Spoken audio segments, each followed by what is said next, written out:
Ce n'est pas un exercice. Ce n'est pas une escarmouche lointaine sur une ligne de front perdue, qu'on enterre à la 7e page d'un site de nouvelles. Ce qui s'est produit aux premières heures du dimanche 17 mai 2026, c'est quelque chose dont les résidents de Moscou vont parler pendant des années. Quelque chose qui a tiré le cercle rapproché de Poutine de son lit, quelque chose qui a forcé des citoyens russes ordinaires, des gens qui ont passé 4 ans à regarder cette guerre arriver à quelqu'un d'autre, ailleurs, loin en Ukraine, à réaliser soudainement que la guerre était rentrée à la maison, et elle est rentrée brutalement. Plus d'1 millier de drones ukrainiens ont frappé le territoire russe en 24 heures. Ils ont traversé 4 anneaux de défense antiaérienne, atteint Moscou elle-même, mis le feu à une raffinerie de pétrole, projeté des débris sur les terrains de l'aéroport le plus achalandé de Russie, et rempli le ciel nocturne de Moscou d'explosions. Des résidents tentaient désespérément de les filmer avec leur téléphone, même si techniquement il est illégal de le faire. Les chasseurs sont devenus les chassés. Mais avant d'entrer dans l'attaque contre Moscou, il faut revenir à ce qui l'a déclenché, parce que cette frappe n'est pas sortie de nulle part. À partir du 13 mai, puis avec une escalade le 14 mai, la Russie a lancé ce que des responsables de l'armée de l'air ukrainienne ont décrit comme le plus vaste barrage aérien contre l'Ukraine en 2 jours, depuis le début de l'invasion à grande échelle en 2022. Le président ukrainien Volodymyr Zelensky a déclaré que la Russie avait tiré plus de 1560 drones contre des centres de population ukrainiens depuis mercredi seulement, ainsi que 56 missiles durant la nuit. Pensez à ce chiffre une seconde, 1560 drones. Pas en une semaine, pas en un mois, en 2 jours. Et ils survolaient pas des champs vides, ils survolaient des maisons.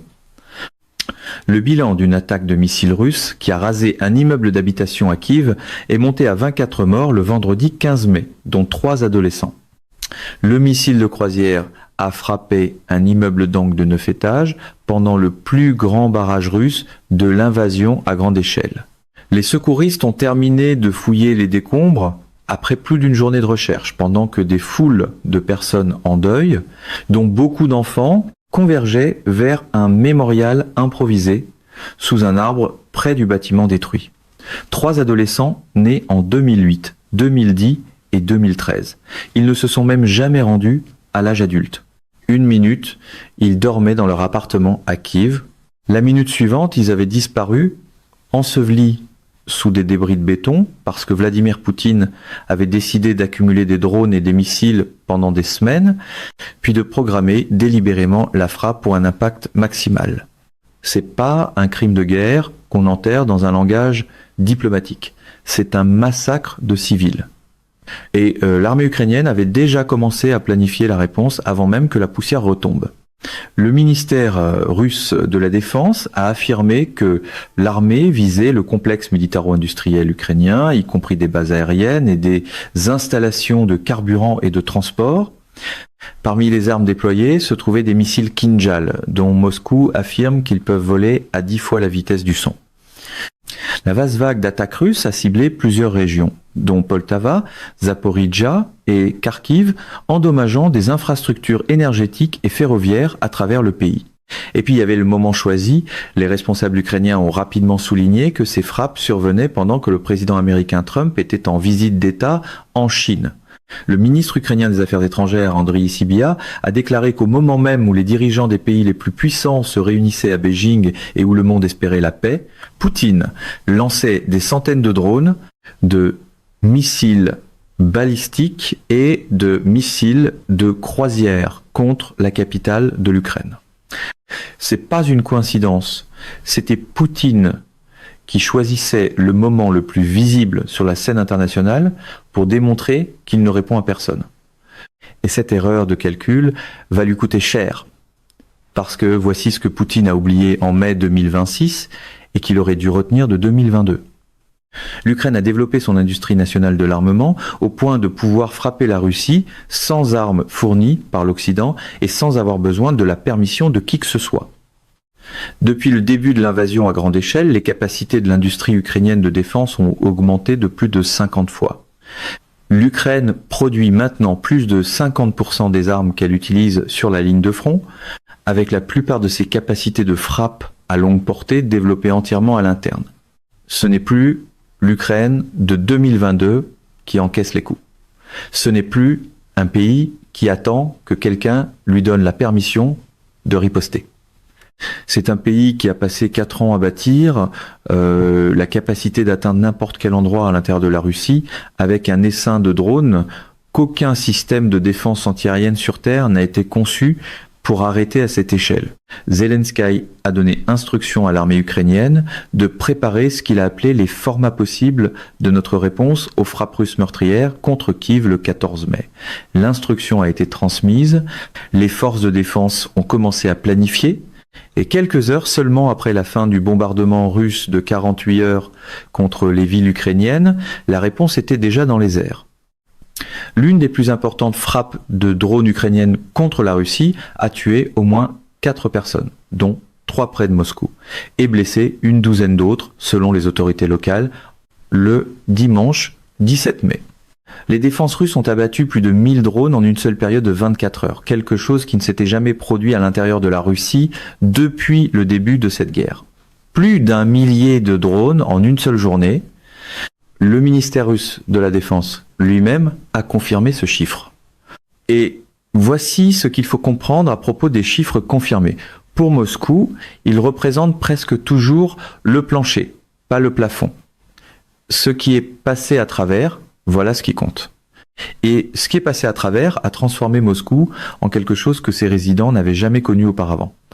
Laissez-moi vous amener à l'intérieur de Moscou dans la nuit du 16 au 17 mai 2026. Parce que ce qui s'est déroulé pendant ces heures-là est quelque chose que la machine médiatique d'État russe tente désespérément de recadrer, de minimiser et d'enterrer. Et nous n'allons pas laisser cela se produire.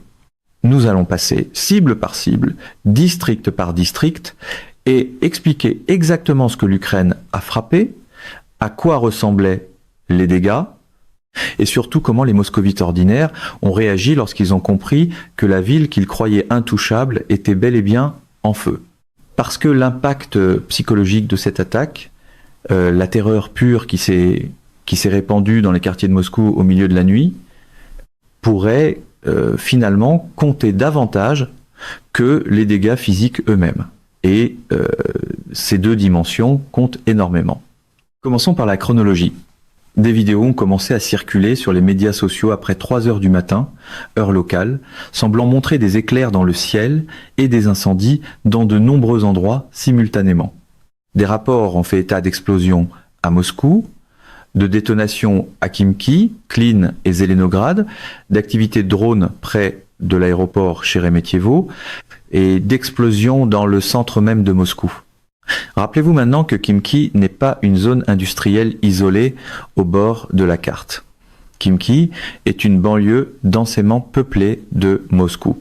Le genre d'endroit où vivent des familles russes ordinaires, où les enfants vont à l'école, où les gens pensaient que la guerre était quelque chose qu'ils regardaient à la télévision.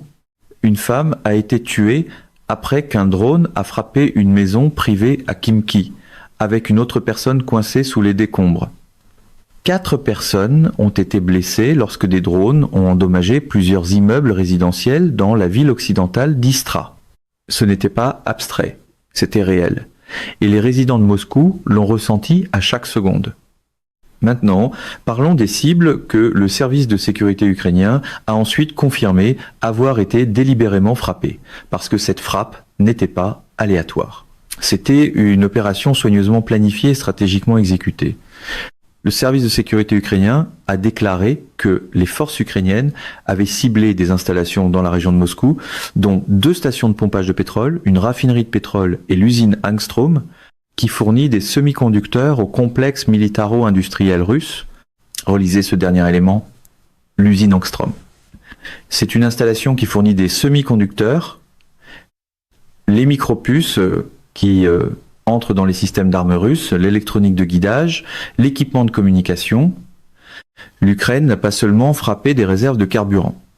L'Ukraine a frappé la chaîne d'approvisionnement de la capacité russe, a continué de fabriquer les armes qu'elle utilise pour bombarder les villes ukrainiennes.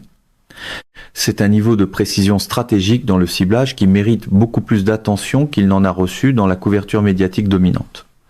des résidents du village de Durikino, dans la région de Moscou, ont signalé une explosion et un incendie au terminal pétrolier de Solnechnogorsk, une grande installation de chargement de carburant qui fait partie du principal système de pipeline de produits pétroliers autour de la capitale russe, utilisé pour l'entreposage, le transfert et l'expédition d'essence et de diesel, avec de nombreux grands réservoirs de carburant. Lorsqu'un terminal de carburant avec plusieurs réservoirs prend feu à cause d'une frappe de drone, on n'obtient pas un petit brasier contenu. On obtient le genre d'incendie qui illumine le ciel nocturne à des kilomètres à la ronde, le genre qui envoie d'immenses panaches de fumée noire assez haut pour être visible depuis le centre de la ville. Et c'est exactement ce que les résidents de Moscou se sont réveillés en voyant.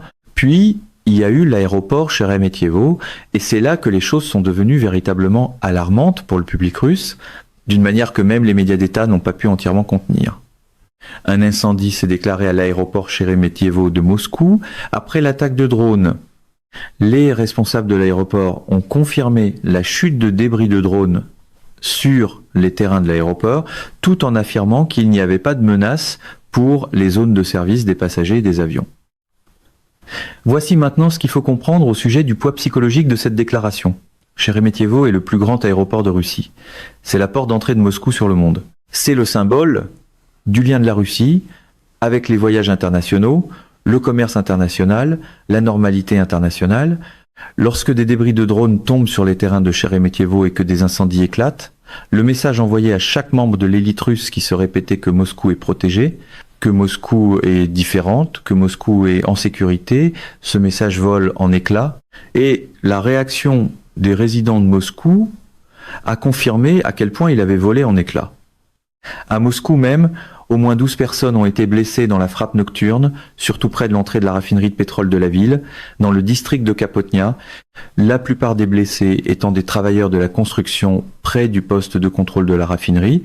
Le maire de Moscou, Sergueï Sobyanin, a déclaré que la technologie centrale de la raffinerie n'avait pas été endommagée. Remarquez à quel point cette déclaration était soigneusement formulée. La technologie n'a pas été endommagée. Pas que rien n'a été touché, pas que tout allait bien, seulement que la technologie centrale a survécu. C'est le langage de contrôle des dégâts du Kremlin. Et toute personne attentive peut lire exactement ce que cela signifie. Et c'est ici que l'histoire devient encore plus extraordinaire. Parce que ce qui a vraiment semé la panique dans les quartiers de Moscou, ce n'était pas seulement ce que les drones ukrainiens ont frappé. C'était ce que les propres systèmes de défense antiaérienne russes ont fait dans le chaos pour tenter de les arrêter.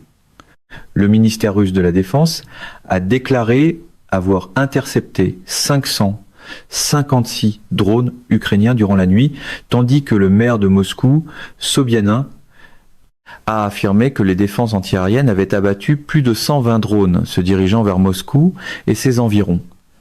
Des débris tombés ont provoqué l'incendie d'une maison dans le village de Sabotino et 4 personnes ont été blessées. Quand on abat autant de projectiles au-dessus d'une zone métropolitaine densément peuplée, les débris doivent tomber quelque part. Ils tombent sur des maisons. Ils tombent dans les rues. Ils tombent sur des immeubles d'habitation. Des missiles de défense antiaérienne russes interceptent des drones ukrainiens au-dessus de Moscou, puis les débris des deux retombent sur les quartiers russes en contrebas. Voilà le cauchemar précis que les 4 anneaux de défense antiaérienne de Poutine étaient censés empêcher. Et dans la nuit du 17 mai 2026, ils n'ont pas pu l'empêcher. Le gouverneur de l'oblast de Moscou, Andrei Vorobiov, a confirmé qu'au moins 3 personnes avaient été tuées dans l'attaque, dont 2 dans le village de Pogorelki et 1 à Khimki, avec d'autres blessés dans plusieurs districts après que des drones ont frappé des immeubles résidentiels et des maisons. Et au-delà des victimes confirmées, il y avait quelque chose de plus difficile à quantifier, mais sans doute plus significatif, l'effondrement complet de la sécurité psychologique dans laquelle la population de Moscou vivait depuis 4 ans. L'ambassade de l'Inde en Russie a confirmé qu'un ressortissant indien avait perdu la vie, tandis que 3 autres avaient été hospitalisés avec des blessures, des responsables de l'ambassade s'étant rendus sur place et ayant rencontré les travailleurs blessés à l'hôpital. Des ressortissants étrangers travaillant à Moscou qui meurent dans une frappe de drone ukrainienne dans la région de Moscou. C'est un titre qui fait instantanément le tour du monde, d'une manière que même la censure la plus agressive des médias d'État russes ne peut pas contenir. Au printemps 2026, une série de frappes de drones ukrainiens contre des terminaux portuaires russes a réussi à perturber les exportations russes, tandis que les attaques contre les raffineries ont mené à des rapports faisant état d'une capacité considérablement réduite. Les responsables ukrainiens estiment qu'en ciblant l'industrie énergétique russe, ils peuvent priver le Kremlin d'une ligne de vie économique vitale qui finance l'invasion en cours. La frappe contre Moscou du 17 mai a été la nuit la plus spectaculaire de cette campagne. 2 stations de pompage de pétrole, une raffinerie, une usine de semi-conducteurs, des débris sur le plus grand aéroport de Russie, des maisons en feu en banlieue, et les résidents de l'élite moscovite, regardant le ciel, s'illuminer à l'extérieur de leur quartier, protégés pour la première fois de leur vie. Le commandant des forces de système sans pilote de l'Ukraine, Robert Madiar Brovdi, a publié ensuite un message adressé spécifiquement aux résidents de l'étang des Patriarches, l'un des quartiers résidentiels les plus exclusifs et les plus chers de Moscou, où les oligarques et l'élite politique russe vivent dans des appartements coûteux, derrière des barrières de sécurité.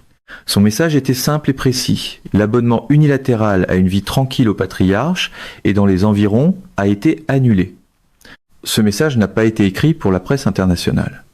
Ce message a été écrit directement pour les gens qui financent cette guerre, qui profitent de cette guerre, qui ont été isolés de cette guerre depuis février 2022. Et il a frappé exactement là où il devait frapper. Voici quelque chose auquel je veux que vous réfléchissiez sérieusement.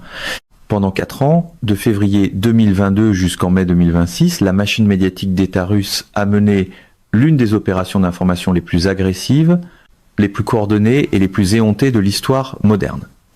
Chaque frappe ukrainienne sur le sol russe est minimisée, chaque revers militaire russe devient un regroupement tactique, chaque raffinerie en flammes devient un incendie rapidement maîtrisé, sans dommage aux infrastructures clés.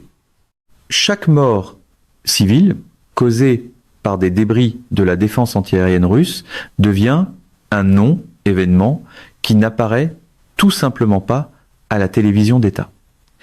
Et pour l'essentiel, cette machine a fonctionné. Elle a fonctionné sur le public russe intérieur qui n'a pas accès aux médias indépendants. Elle a fonctionné sur la partie de la population russe qui croit sincèrement tout ce que son gouvernement lui dit, mais dans la nuit du 17 mai 2026, quelque chose s'est fissuré. Et la fissure était assez bruyante pour que même les blogueurs russes pro-guerre ne puissent pas faire semblant de ne pas l'entendre. Commençons par ce que les médias d'État russes ont réellement dit à leur public au sujet de l'attaque de drones contre Moscou. Les défenses russes ont abattu plus de 1000 drones en une seule journée. L'agence de presse d'État TASS citant la déclaration du maire de Moscou, Sobyanin, selon laquelle les défenses antiaériennes avaient abattu plus de 120 drones se dirigeant vers Moscou pendant la nuit. Et le ministère russe de la Défense affirmant que ces systèmes de défense antiaérienne avaient intercepté plus de 556 drones ukrainiens dans plusieurs régions entre samedi soir et dimanche matin. Remarquez maintenant sur quoi portait le récit officiel. Le nombre de drones interceptés, pas ce qui a traversé, pas ce qui a brûlé, pas ce qui a tué des gens, pas ce qui est tombé sur l'aéroport Sheremetyevo. Seulement les chiffres d'interception, présentés comme la preuve d'une défense héroïque et réussie. Nous avons abattu 1000 drones, ça sonne comme une victoire jusqu'à ce qu'on pose la question évidente. Si vous avez abattu 1000 drones, pourquoi le terminal pétrolier de Moscou est-il en feu ? Pourquoi des maisons brûlent-elles à Khimki ? Pourquoi y a-t-il des débris sur les terrains du plus grand aéroport de Russie ? Les chiffres racontent l'histoire d'un système de défense débordé, pas celle d'un système qui a réussi, et le public russe pouvait le voir de ses propres yeux. C'est ce qui a rendu cette attaque particulière différente de tout ce qui l'a précédé, parce que Moscou n'est pas frappé très souvent, les citoyens ne savaient pas que, juridiquement parlant en Russie, ils ne sont pas autorisés à enregistrer ces vidéos et à les publier sur Internet. C'était un événement rare, surtout à cette échelle. Et les gens, dans une panique pure, ont commencé à enregistrer et à publier des centaines, possiblement des milliers de vidéos. Pensez à ce que cela signifie. La censure Internet et les lois d'enregistrement du gouvernement russe sont devenues complètement inutiles face à la panique humaine brute. Quand vous voyez du feu dans le ciel au-dessus de votre immeuble à 3 heures du matin, vous ne pensez pas à ce que les directives des médias d'État disent sur l'enregistrement de frappes de drones. Vous attrapez votre téléphone et vous filmez parce que vous êtes terrifié et que vous voulez que quelqu'un sache ce qui se passe. Et ces vidéos sont allées partout. Chaînes Telegram, médias sociaux, médias internationaux. Le monde a vu à quoi ressemblait Moscou dans la nuit du 17 mai. Et aucune manipulation médiatique d'État ne pouvait faire oublier cette image. L'attaque contre Moscou a été décrite par l'agence TASS elle-même comme la plus importante depuis plus d'1 an, après une énorme vague de frappes russes plus tôt dans la semaine contre la capitale ukrainienne, Kiev, qui a tué au moins 25 personnes et en a blessé des dizaines d'autres. Donc même l'agence de presse d'État russe a dû reconnaître l'ampleur, et c'est ici que la contradiction interne de la position propagandiste russe devient presque impossible à maintenir. D'un côté, les médias d'État veulent dire aux Russes que leurs défenses antiaériennes sont fortes, que Moscou est protégé, que l'Ukraine est en train de perdre, et que la soi-disant opération militaire spéciale se déroule comme prévu. De l'autre, TASS rapporte que la plus importante attaque de drone depuis plus d'1 an vient de frapper la capitale. On ne peut pas soutenir ces deux récits en même temps. Éventuellement, l'un des deux doit céder devant la réalité. Les autorités russes ont décrit l'assaut massif comme l'une des plus grandes attaques de drones contre Moscou depuis le début de la guerre en 2022. Et le ministère russe de la Défense a affirmé que ces systèmes de défense antiaérienne avaient intercepté plus de 550 drones ukrainiens dans plusieurs régions. Mais voici le détail qui traverse directement la propagande officielle. Le service de sécurité ukrainien a confirmé publiquement ce qu'il avait ciblé et pourquoi. Aucune ambiguïté, aucun refuge derrière un langage vague. L'Ukraine a dit directement « Nous avons frappé votre infrastructure de carburant, nous avons frappé votre chaîne d'approvisionnement en semi-conducteurs et nous allons continuer ».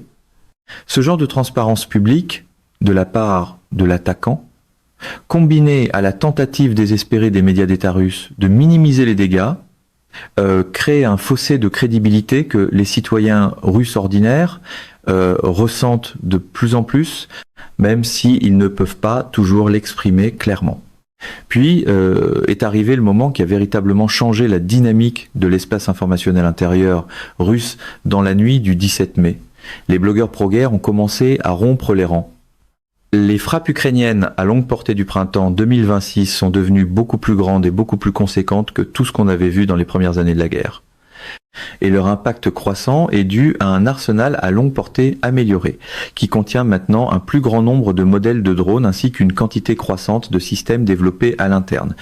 Les propres blogueurs de guerre russes, ces personnalités en ligne qui ont passé des années à encourager l'invasion, à défendre chaque échec militaire, à fournir au Kremlin une couche de propagande officieuse qui atteint des publics que la télévision d'État ne peut pas atteindre, ont commencé à publier du contenu qui contredisait directement les lignes officielles. Ils ne pouvaient pas regarder les images de terminaux pétroliers en feu, de maisons en flammes à Khimki et de débris sur les terrains de Sheremetyevo, puis dire à leurs abonnés, le visage sérieux, que tout avait été repoussé et qu'aucun dommage n'avait été causé. Leur public avait des yeux, leur public avait vu les mêmes vidéos. La crédibilité de l'écosystème des blogueurs pro-guerre dépend au moins d'un lien minimal avec la réalité observable. Et dans la nuit du 17 mai, la réalité observable était en feu.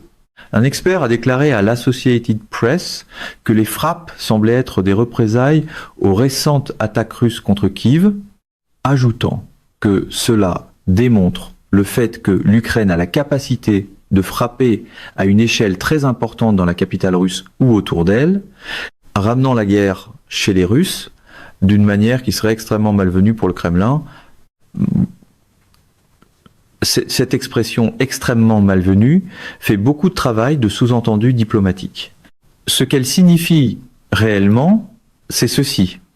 Le contrat psychologique fondamental que Poutine a maintenu avec la population russe pendant 4 ans, la promesse que la guerre reste là, bas, que Moscou reste en sécurité, que les civils russes ne vivent pas ce que les civils ukrainiens vivent. Ce contrat vient d'être violé de la manière la plus visible, la plus documentée et la plus impossible à nier imaginable.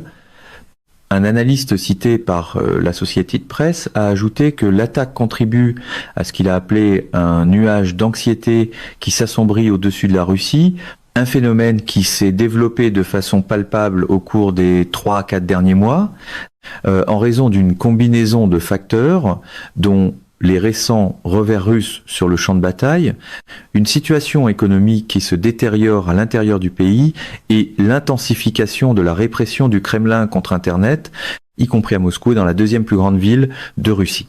Un nuage d'anxiété qui s'assombrit. C'est le langage des experts.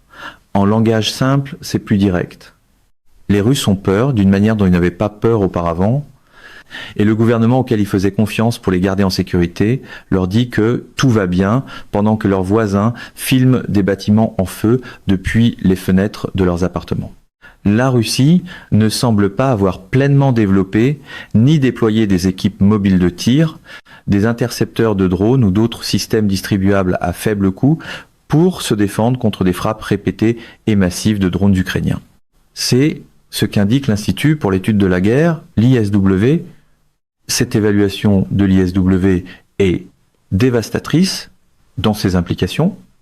4 ans après le début de cette guerre, avec une connaissance complète de la capacité croissante de l'Ukraine en matière de drones, la Russie n'a toujours pas bâti le type de réseau de défense distribué et rentable qui arrêterait réellement une attaque en essaim contre sa capitale. Ce qu'elle a à la place sont des missiles intercepteurs couteau-tirés en quantité énorme contre des drones ukrainiens bon marché. Une équation économique qui saigne le budget de défense russe à chaque engagement et que l'Ukraine exploite délibérément et méthodiquement. Et la réponse du Kremlin à tout cela, c'est de doubler la mise sur la même stratégie qui a mis Moscou en feu en premier lieu. Nous avons maintenant parcouru ensemble chaque couche de cette histoire. Vous avez vu ce que la Russie a fait à Kiev à partir du 13 mai, le plus grand bombardement aérien de l'invasion à grande échelle. 1560 drones en 2 jours, un immeuble de 9 étages rasé dans le quartier de Darnitsia, 24 civils morts, dont 3 adolescents qui ne se sont jamais rendus à l'âge adulte. Vous avez vu la réponse de l'Ukraine frapper Moscou dans la nuit du 16 au 17 mai. Plus d'1 millier de drones en 24 heures. Des terminaux pétroliers en feu, une usine de semi-conducteurs frappés, des débris sur Sheremetyevo, des maisons en flammes à Khimki. 12 personnes blessées près de la raffinerie de pétrole de Moscou. Les élites moscovites filmant le ciel depuis leurs fenêtres dans la panique. Vous avez vu la machine de propagande du Kremlin se fissurer sous le poids d'images que des millions de Russes avaient déjà vues de leurs propres yeux. Maintenant, parlons de ce que tout cela signifie réellement. Parce que les implications stratégiques de ce qui s'est produit cette semaine vont beaucoup plus loin qu'une seule nuit spectaculaire de frappes de drones. Et je pense qu'une grande partie de la couverture médiatique dominante manque complètement le tableau d'ensemble. Commençons par la déclaration de Zelensky, parce qu'elle vous dit tout sur l'état d'esprit de l'Ukraine en ce moment.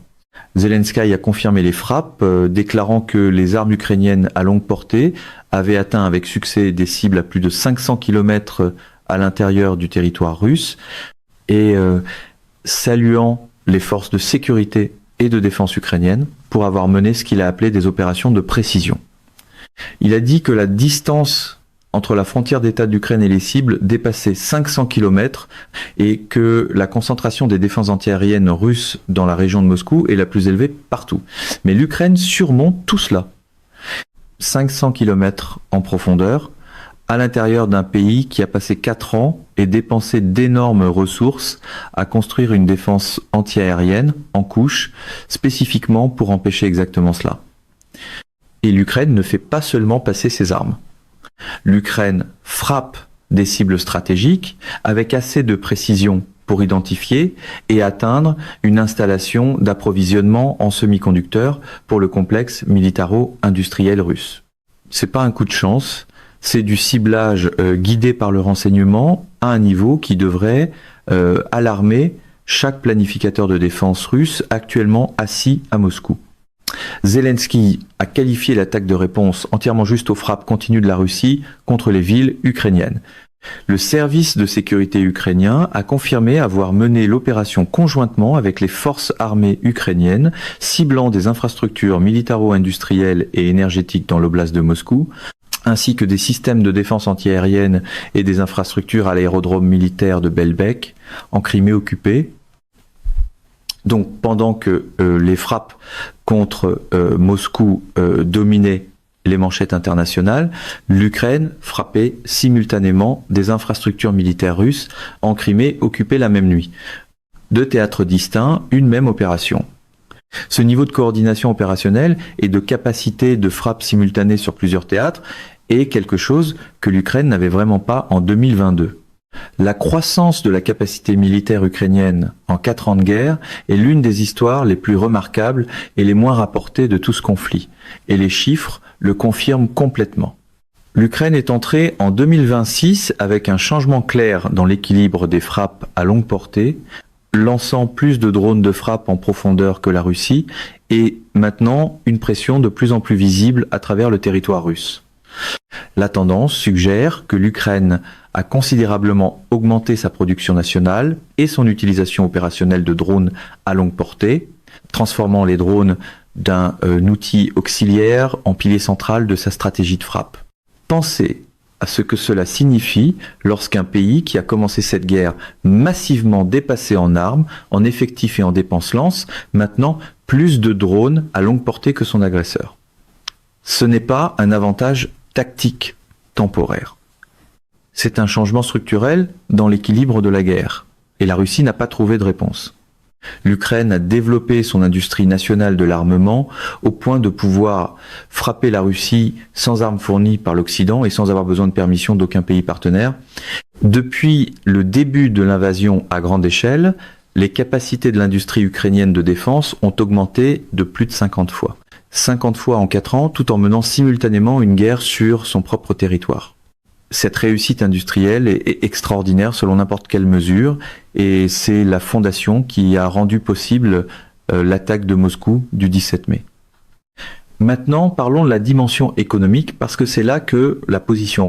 Au printemps 2026, une série de frappes de drones ukrainiens contre des terminaux portuaires russes a réussi à perturber les exportations russes, tandis que les attaques contre les raffineries ont mené à des rapports faisant état d'une capacité considérablement réduite. Toute la machine de guerre russe est financée par les exportations d'énergie. Les revenus du pétrole et du gaz alimentent le budget de la défense. Le budget de la défense finance la production de missiles. La production de missiles permet les frappes contre les villes ukrainiennes. Briser cette chaîne du côté des revenus énergétiques et tout le système commence à s'affamer. L'Ukraine a clairement compris cette logique stratégique depuis des mois et les frappes du 17 mai contre l'infrastructure pétrolière de Moscou, le terminal de Solnechnogorsk, la raffinerie de Kapotnia, les stations de pompage n'étaient pas un choix de cible aléatoire. Elle mettait délibérément de la pression sur le moteur économique de la guerre de Poutine. Les pertes les plus dévastatrices de la Russie, causées par des frappes ukrainiennes contre l'infrastructure pétrolière, sont survenues dans les 10 derniers jours de mars et les 10 premiers jours d'avril 2026, avec des terminaux pétroliers dans des plaques tournantes d'exportation clés, frappés de manière répétée et de plus en plus précise. La Russie a lancé des avertissements aux pays européens contre le financement de la production ukrainienne de drones à longue portée, menaçant de conséquences imprévisibles et accusant les dirigeants européens d'entraîner leur pays dans la guerre avec la Russie. Quand la Russie commence à proférer des menaces au sujet de pays européens qui financent la production de drones, vous savez que les frappes fonctionnent. Les pays ne lancent pas des menaces à propos de choses qui ne leur font pas mal. La Russie a lancé ces avertissements parce que la combinaison des frappes contre les terminaux portuaires, des attaques contre les raffineries et maintenant des attaques directes contre la chaîne d'approvisionnement en carburant de Moscou crée une douleur économique réelle que le Kremlin ne peut pas compenser, ne peut pas faire disparaître par la propagande et ne peut pas arrêter avec les systèmes de défense antiaérienne qu'il a actuellement déployés. Et puis il y a la dimension politique à l'intérieur même de la Russie qui pourrait être l'effet à long terme le plus conséquent de l'attaque du 17 mai.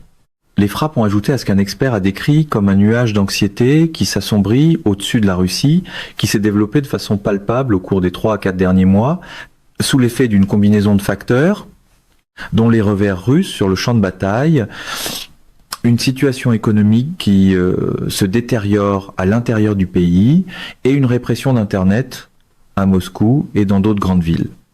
La répression d'Internet n'est pas accidentelle. C'est une réponse directe au fait que les Russes sont de plus en plus capables de voir par les chaînes Telegram et les médias sociaux ce qui se passe réellement dans leur pays. Plus les images de drones circulent, plus les raffineries en feu apparaissent dans les feeds des médias sociaux, plus il devient difficile pour le gouvernement russe de maintenir la fiction selon laquelle la guerre se déroule comme prévu et que la Russie est en train de gagner. La répression d'Internet est un aveu que l'environnement informationnel est devenu incontrôlable. Et les environnements informationnels incontrôlables sont historiquement de très mauvaises nouvelles pour les gouvernements autoritaires. L'attaque a été la plus importante et la plus meurtrière contre la région de la capitale russe depuis l'invasion de l'Ukraine en 2022, montrant la capacité croissante de Kiev à mener des frappes à longue portée, selon plusieurs organisations médiatiques couvrant les conséquences. La plus importante et la plus meurtrière depuis l'invasion. Voilà le repère historique que le 17 mai 2026 occupe maintenant dans la chronologie de cette guerre. Et le message du commandant ukrainien des drones après l'opération, selon lequel Moscou ne dort plus jamais à partir de maintenant, selon lequel l'abonnement unilatéral à une vie tranquille dans les quartiers d'élite de Moscou a été annulé, n'était pas de la fanfaronnade. C'était une communication stratégique adressée directement aux gens qui ont le plus à perdre si cette guerre continue et le plus d'influence sur la question de savoir si elle prend fin. Les oligarques russes, sa classe politique, son élite d'affaires, les gens dont les appartements à Moscou tremblaient dans la nuit du 17 mai, ne sont pas des soldats du front qui ont accepté d'être en danger. Ce sont des gens qui y ont fait le calcul que la guerre de Poutine leur apporterait des profits sans leur apporter de risques personnels. Ce calcul vient de changer. Et voici la dernière pièce de ce tableau, celle qui relie tout. Des experts qui se sont entretenus avec l'Associated Press ont noté que les frappes semblaient être des représailles aux récentes attaques russes contre Kiev et qu'il n'y a aucun processus de paix en cours à perturber, ce qui rend l'attaque plus susceptible d'ajouter au nuage d'anxiété qui s'assombrit au-dessus de la Russie que de faire dérailler des progrès diplomatiques. Il n'y a aucun processus de paix en cours à perturber. Cette seule phrase porte un poids stratégique énorme. L'Ukraine ne bombarde pas Moscou pour saboter des négociations, il n'y a pas de négociations à saboter. L'Ukraine bombarde Moscou parce que la Russie a bombardé Kiev, tué 24 civils, dont 3 enfants, et a apparemment cru qu'elle pouvait le faire sans conséquence. Le 17 mai 2026 était la conséquence, livrée à grande échelle, livrée avec précision, livrée à des cibles situées à 500 km à l'intérieur du territoire russe, que les 4 anneaux de défense antiaérienne de Poutine n'ont pas pu protéger. La guerre que la Russie a apportée à l'Ukraine en février 2022 est rentrée à la maison. Pas comme un geste symbolique, pas comme une frappe ponctuelle destinée à générer des manchettes, mais comme une campagne soutenue, stratégiquement cohérente et économiquement ciblée, qui frappe l'infrastructure, qui finance la guerre, qui ébranle la confiance de la population qui la rend possible, et qui démontre, mois après mois, que la capacité de l'Ukraine à atteindre la Russie croît plus vite que la capacité de la Russie à l'arrêter. Poutine a commencé tout ça. Zelensky vient de s'assurer absolument que Moscou comprenne que cela ne se terminera pas gratuitement. Mesdames et messieurs, notre émission d'aujourd'hui s'arrête ici. Nous vous invitons à partager votre avis personnel dans la section des commentaires ci-dessous. Perspective Politique vous salue et vous donne rendez-vous très bientôt.